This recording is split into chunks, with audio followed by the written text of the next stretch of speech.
नमस्कार, बहुत बहुत स्वागत है आप सभी का अनादि टीवी में। मैं हूं आपके साथ अस्मिता। बुलेटिन की शुरुआत करेंगे इस वक्त की खबरों के साथ। खबर आपको बता रहे राजधानी भोपाल से, जहां मध्य प्रदेश में मोहन कैबिनेट विस्तार की सुगबुगाहट हो गई है।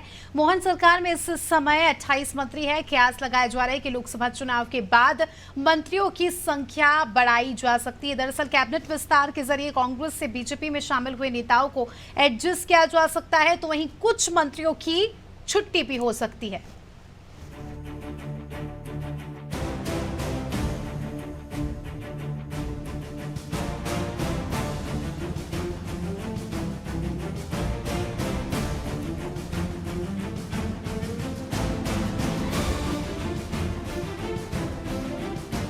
मध्य प्रदेश की 5 महीने पुरानी मोहन यादव सरकार में जल्द ही बड़े बदलाव देखने को मिल सकते हैं।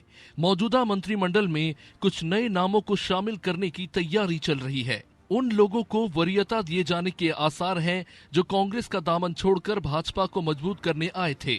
मोहन यादव मंत्रिमंडल के विस्तार और फेरबदल को इसलिए भी बल मिल रहा है क्योंकि लोकसभा चुनाव में वोटिंग प्रतिशत बढ़ाने की जिम्मेदारी केंद्रीय गृह मंत्री अमित शाह ने मंत्रियों को ही दी थी, लेकिन ज्यादातर मंत्री इसमें खरे नहीं उतरे।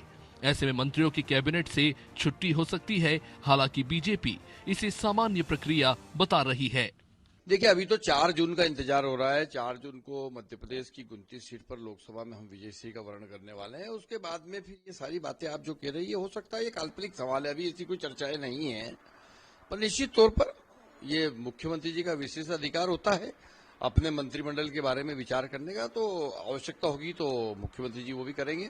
अब बीजेपी भले ही इसे सामान्य प्रक्रिया बताए, लेकिन कांग्रेस को मौका मिल गया है बीजेपी पर तंज कसने का। दरअसल कांग्रेस कई दिनों से ये सवाल भी उठा रही थी कि जिन नेताओं को बीजेपी ने अपनी पार्टी में शामिल किया उन्हें कैसे एडजस्ट करेगी। और अब मोहन कैबिनेट में विस्तार की सुगबुगाहट पर कांग्रेस बीजेपी पर निशाना साध रही है। देखिए, अगर इस आधार पे मंत्री पद से छुट्टी की गई तो पूरा मंत्रिमंडल ही खाली हो जाएगा, क्योंकि मात्र एक जो है देवड़ा जी को छोड़ के, जगदीश देवड़ा, सभी के यहाँ पर जो है वोटिंग परसेंटेज कम हो गई। किसी के तो क्षेत्र में 20% तक नीचे गई। तो जो है एवरेज जो है 5 से 7% पोलिंग कम हुई।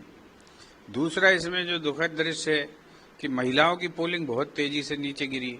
इसका मतलब है कि जिस योजना को लेके बहुत प्रचार किया गया था, करोड़ों रुपया जनता का बर्बाद किया गया था, वो योजना जो है इस सेकंड फेज में लोकसभा चुनाव के संदर्भ में बहुत आकर्षक नहीं बची और उस महिलाओं को मोटिवेट नहीं कर पाएगी।